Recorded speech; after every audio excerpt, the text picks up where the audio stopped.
আমি বুঝি না মালিক কতটা বোকা ধরনের কাজ করে। দেখেন এখানে হচ্ছে রডটা একদম ছোট, ধরেন হচ্ছে 1.5 ফিটও নাই, এটাকে হচ্ছে ওয়েল্ডিং করে দিছে আর কোনো মধ্যে হচ্ছে জড়াই দিছে। সো এই ধরনের ভুলগুলো আসলে আপনারা জানি না কেন করেন, এত লক্ষ টাকা খরচ করেন জাস্ট একটা হচ্ছে যে আপনি কলামের মধ্যে হচ্ছে কিভাবে রড দেবেন এই বিষয়গুলো যদি শিওর না হন তাহলে তো ভাই হবে না। দেখেন এখানে রড যেই পাশে দেওয়ার কথা এই পাশেও দিতে পারে নাই, হ্যাঁ।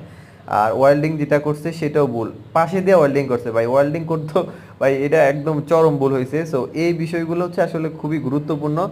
আর এগুলা হচ্ছে যে আপনারা যখন ভুল করবেন তখনই আসলে হচ্ছে আপনার বিল্ডিং এর কোয়ালিটিটা নষ্ট হয়ে যাবে, হ্যাঁ। আপনার বিল্ডিংটা হচ্ছে ফেটে যেতে পারে এবং কলাম হচ্ছে ইয়া হইতে পারে, বুঝতে পারছেন?